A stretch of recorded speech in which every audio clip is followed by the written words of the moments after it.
पराक्रम दिवस के मौके पर आज हम सभी नेताजी को याद कर रहे हैं और उन्हें श्रद्धांजलि अर्पित कर रहे हैं।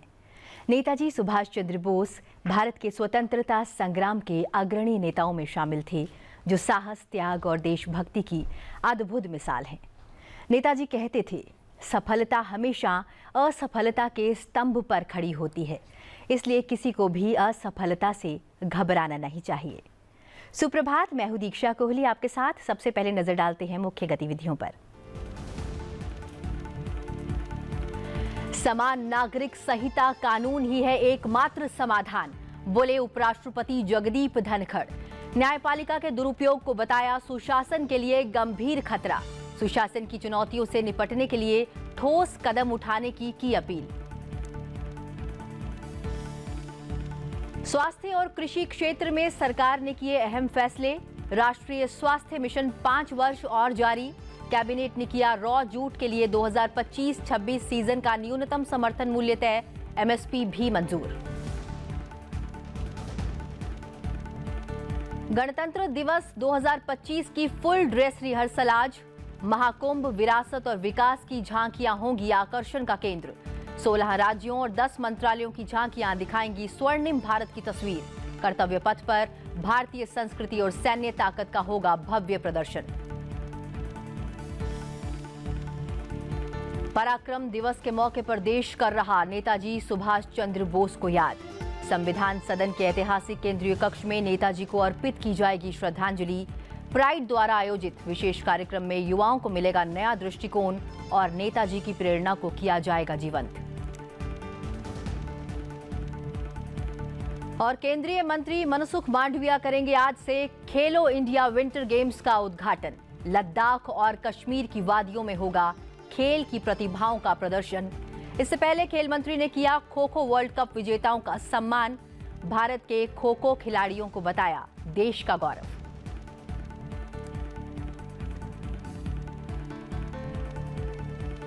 उपराष्ट्रपति जगदीप धनखड़ ने कहा कि हाल ही के वर्षों में न्यायपालिका तक पहुंचने को हथियार बना लिया गया है और यह हमारे शासन व्यवस्था के लिए एक बड़ी चुनौती है।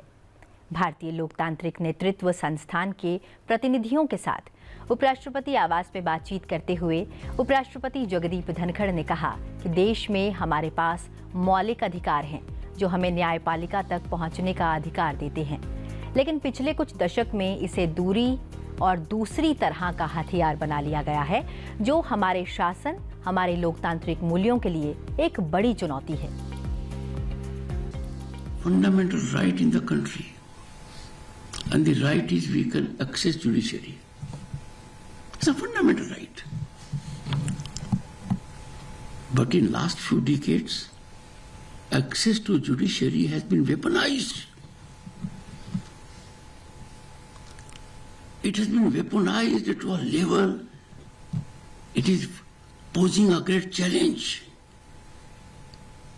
to our governance, our democratic values. Day in and day out you'll find advisories emanating, executive functions being performed by bodies that have no jurisdictional or jurisprudential authority or competence to perform those actions. To put it in layman's language, a Tahsildar can never record an FIR, howsoever strongly he may feel. Because our Constitution ordains institutions have to work within their own domain. Are they working? I'll answer for you, no. Institutions are yielding ground to other institutions, and that is being done out of expediency. These placatory mechanisms may result in short-term gain, but they cause incalculable spinal damage in the long run. And therefore I urge you, you have to think. Once you think, connect with the people. Make them aware. No nation is as rich in human resource as Bharat. But we have to audit ourselves. We can't rest on laurels that are superficial. Parliament, politics define our nation's growth. They motivate and inspire people to go to the next level in research and development. They provide leadership to corporates. They promote economic nationalism. But right now, all I can say is, since I occupy a chairman Rajya Sabha, I see all these problems, and they are before me. Talented people not performing. उपराष्ट्रपति ने कहा कि संस्थाएं अपनी सुविधा के लिए अन्य संस्थाओं के सामने झुक रही हैं, पर खुश करने के ये तरीके अल्पकालिक लाभ तो दे सकते हैं, लेकिन लंबे समय में ये संस्थानों के आंतरिक तंत्र को ऐसी क्षति पहुंचा सकते हैं जिसकी कल्पना भी नहीं की जा सकती। You must have some tough questions of research. I'll give you 3, rest you consider. 1. Why should there be whip? Whip means you are curtailing expression. You are curtailing freedom. You are subjecting a representative to servility. You don't allow such a person to use his or her mind.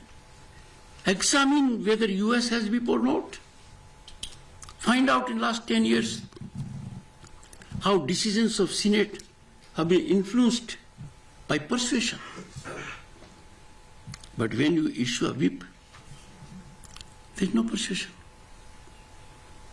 To persuade whom? Chaos, disruption, disturbance, and the kind is remote controlled in the house.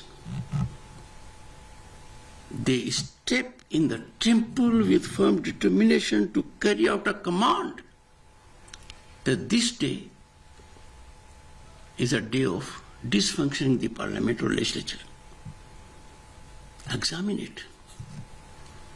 Political parties are supposed to promote democracy. But do the elected representatives have the freedom of expression? Whip comes in the way. Number 2, think for a while. A representative can vote for the president, for the vice president, keeping his vote secret. But such a person, member of the assembly, cannot keep his vote secret while voting for election of a Rajya Sabha member. Why? Nominated members, 12 in number, can vote for the election of vice president, but not for the president. And the justification is on quicksand. The GS president appoints them. But the situation went under big change. The president under constitution is now ordained to exactly do what the council of ministers does. So where's the difference? Examine what is happening in other countries also. This is very, very important. उपराष्ट्रपति जगदीप धनखड़ शुक्रवार 24 जनवरी को बिहार और उत्तर प्रदेश के दौरे पर रहेंगे। उपराष्ट्रपति जगदीप धनखड़ कल 1 दिवसीय दौरे पर बिहार और उत्तर प्रदेश जाएंगे। इस दौरान वे कई कार्यक्रमों में शिरकत करेंगे। उपराष्ट्रपति भारत रत्न श्री कर्पूरी ठाकुर की 101वीं जयंती के अवसर पर बिहार के समस्तीपुर में आयोजित होने वाले समारोह में मुख्य अतिथि के रूप में कार्यक्रम की अध्यक्षता करेंगे। अपने 1 दिवसीय दौरे के दौरान उपराष्ट्रपति उत्तर प्रदेश के लखनऊ में उत्तर प्रदेश दिवस समारोह में भी सम्मिलित होंगे। इन सभी कार्यक्रमों का सीधा प्रसारण आप संसद टीवी पर देख सकते हैं।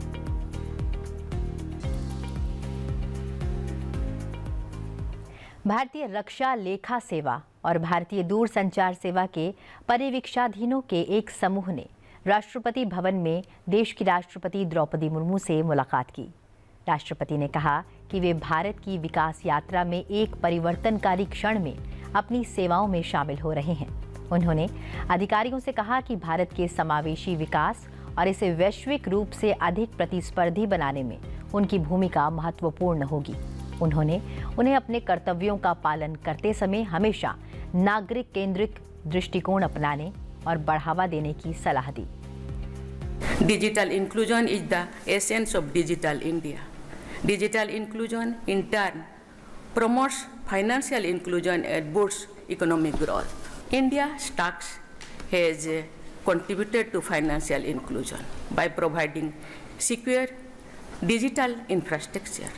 By enhancing digital connectivity through telecom infrastructure, you can help in the inclusive development of the nation by using technology to empower citizens and enhance the overall quality of life. You should focus on the rural and remote areas for bridging the digital divide, thereby facilitating the socio-economic development of the country.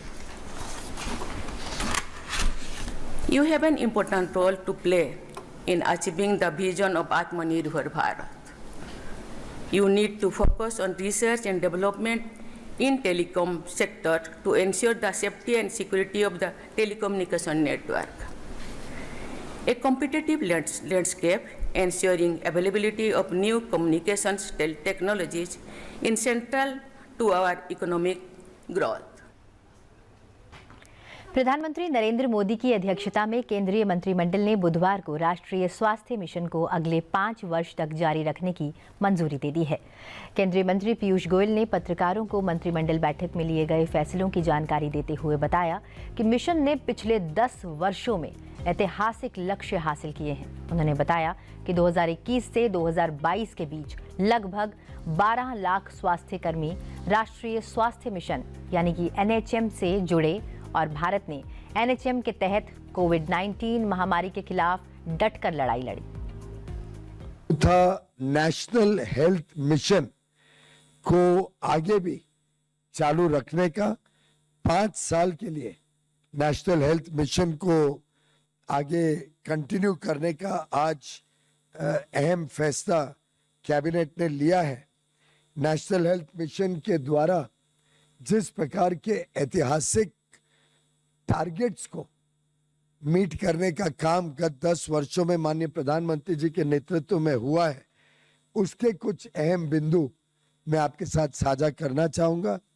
लगभग 12 lakh health care के workers 2021 से 22 के बीच में national health mission के साथ जुड़े और इसी मिशन के तहत कोविड की बड़ी लड़ाई में भारत में एक विश्व स्तर पे जिसको माना गया है एक अहम लड़ाई लड़ी गई।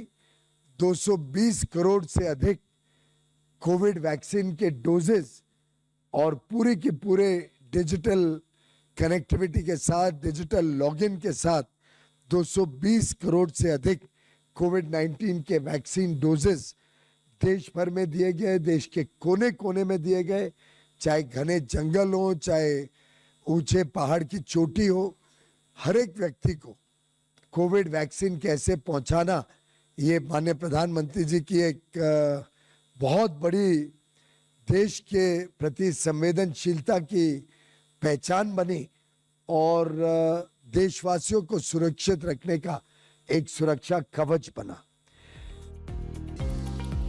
वहीं केंद्रीय मंत्रिमंडल ने विपणन सत्र 2025-26 के लिए कच्चे जूट के न्यूनतम समर्थन मूल्य MSP को बढ़ाकर 5,650 रुपये प्रति क्विंटल करने की बुधवार को मंजूरी दे दी। यह कच्चे जूट के पिछले MSP से 315 रुपये प्रति क्विंटल यानी कि 6% अधिक है। प्रधानमंत्री नरेंद्र मोदी की अध्यक्षता में हुई केंद्रीय मंत्रिमंडल की बैठक में यह फैसला लिया गया। बैठक के बाद वाणिज्य एवं उद्योग मंत्री पीयूष गोयल ने यह जानकारी दी।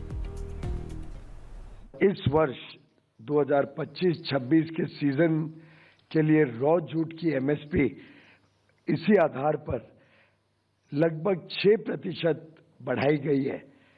अब वो 5,650 रुपए प्रति क्विंटल रहेगी, जो लागत मूल्य से लगभग 67% ज्यादा है।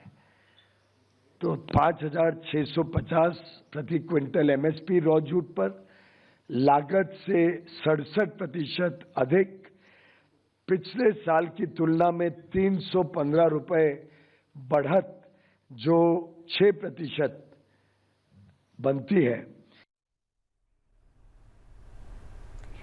केंद्रीय गृह एवं सहकारिता मंत्री अमित शाह 24 जनवरी को मुंबई में एक महत्वपूर्ण कार्यक्रम के दौरान राष्ट्रीय शहरी सहकारी वित्त और विकास निगम NUCFDC के कॉरपोरेट कार्यालय का उद्घाटन करेंगे।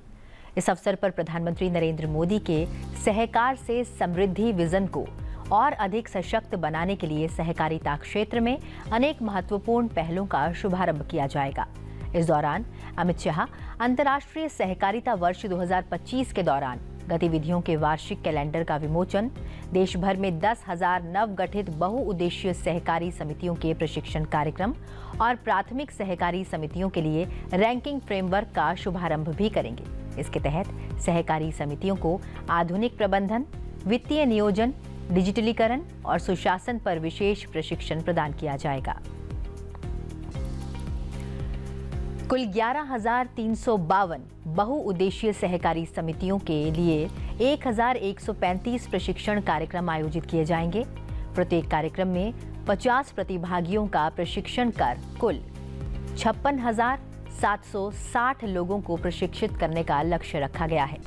प्रशिक्षण में 33 राज्यों और केंद्र शासित प्रदेशों को एक साथ मिलाकर शामिल किया जाएगा, जिसमें 43 मास्टर प्रशिक्षक की सहायता ली जाएगी। साथ ही शाह सहकारिता मंत्रालय और विभिन्न राज्यों तथा केंद्र शासित प्रदेशों में प्रमुख क्षेत्रों में शीर्ष प्रदर्शन और कामकाज करने वाली सहकारी समितियों को सम्मानित करेंगे।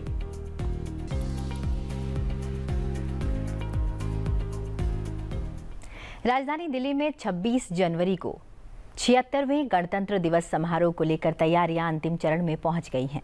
हर वर्ष की तरह इस बार भी गणतंत्र दिवस की फुल ड्रेस रिहर्सल आज सुबह 10:30 बजे के करीब विजय चौक से शुरू होगी और लाल किले पर समाप्त होगी।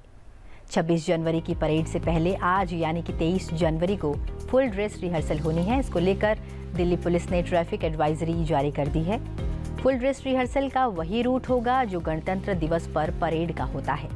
परेड विजय चौक से शुरू होकर कर्तव्य पथ, सी हेक्सागन और नेताजी सुभाष चंद्र बोस की स्टैच्यू से आगे बढ़ेगी। इसके बाद तिलक मार्ग, बहादुर शाह जफर मार्ग और नेताजी सुभाष मार्ग से होते हुए लाल किले पर समाप्त होगी। मार्ग पर परेड के सुचारू संचालन के लिए व्यापक यातायात व्यवस्था और प्रतिबंध होंगे। फुल ड्रेस रिहर्सल समारोह के दौरान सभी मेट्रो स्टेशंस पर यात्रियों के लिए मेट्रो रेल सेवा उपलब्ध रहेगी।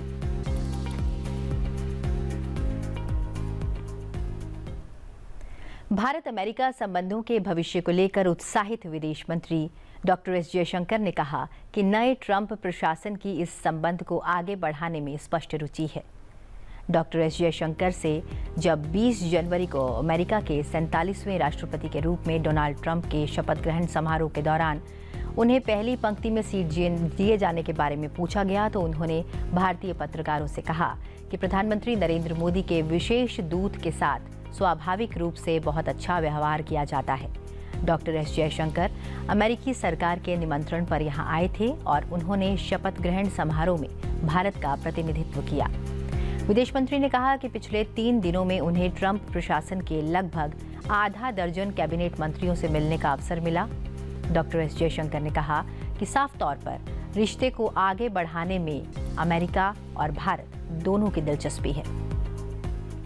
In many ways, I think between us and the Trump administration, we approach the world both with a clear-eyed sense of our national interest, belief in the in the mutuality of benefits in any interaction.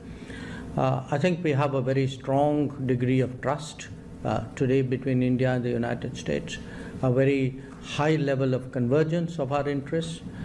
Quad is a collaborative activity, and therefore it's important to continuously refresh it, to keep doing more and more, to keep adding substance. And I think we ended on the note that this year India would be hosting the Quad Leaders Summit.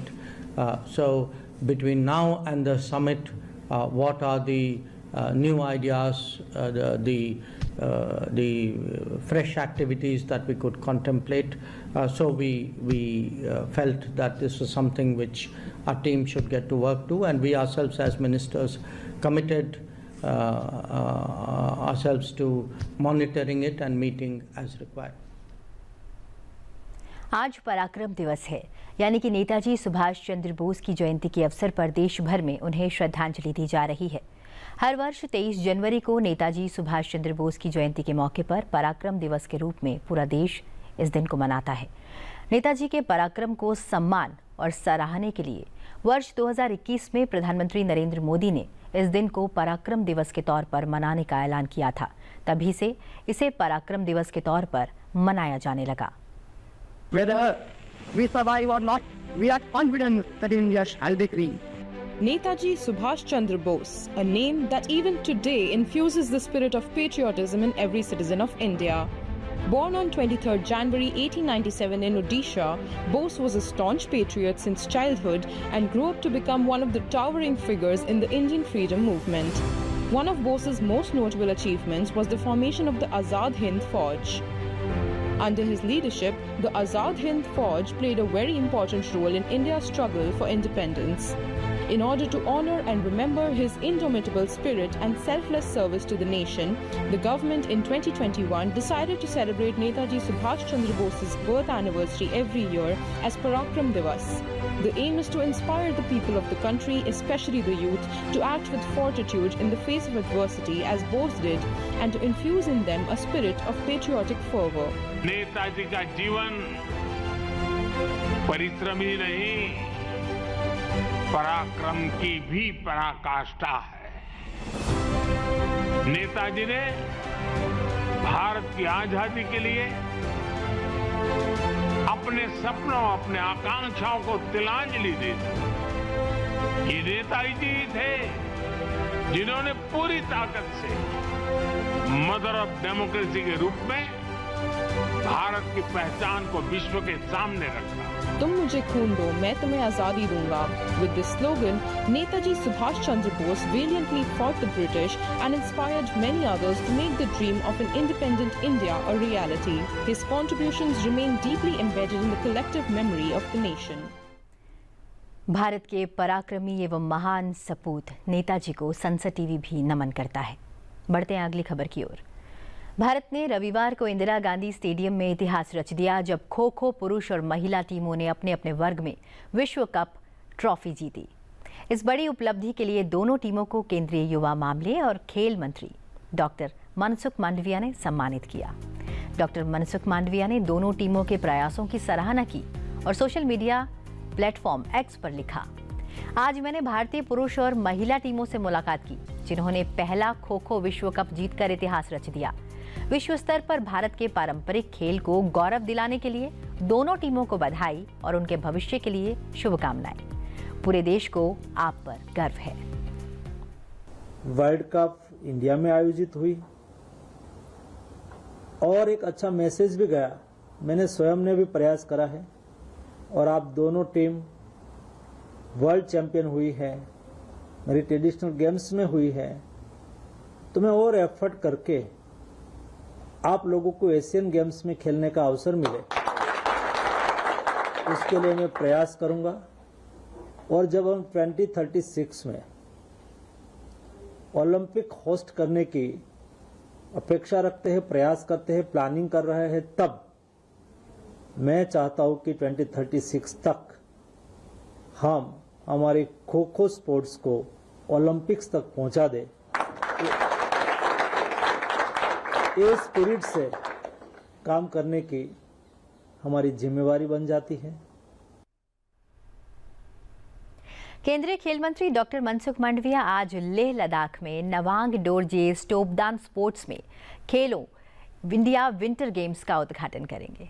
554 प्रतिभागियों का पारंपरिक लद्दाखी शैली में स्वागत किया जाएगा। इनमें से 428 एथलीट होंगे।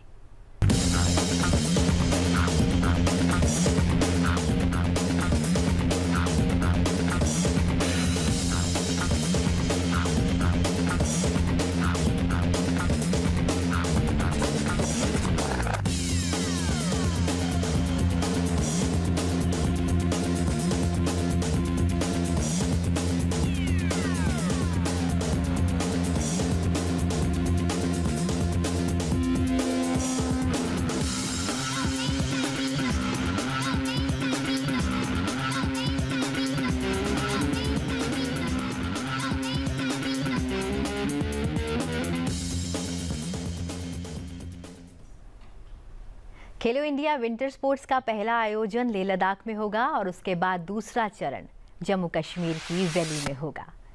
कार्यक्रम में फिलहाल इतना ही। चलते चलते आपको दिखाते हैं गणतंत्र दिवस परेड में शामिल भारतीय सेना की मशीनों को मशीनीकृत लड़ाकू प्लेटफॉर्मों से लेकर सटीक हथियार प्रणालियों तक। प्रत्येक उपकरण रक्षा नवाचार में भारत की प्रगति और आत्मनिर्भरता के प्रति प्रतिबद्धता का प्रमाण है। ये परेड न केवल देश की बढ़ती सैन्य शक्ति का प्रतिबिंब है, बल्कि भारतीय सेना की अदम्य भावना और हमारी संप्रभुता की रक्षा के लिए अटूट प्रतिबद्धता का भी प्रतिबिंब है। फिलहाल मुझे दीजिए इजाजत। देखते रहिए संसद टीवी। नमस्कार।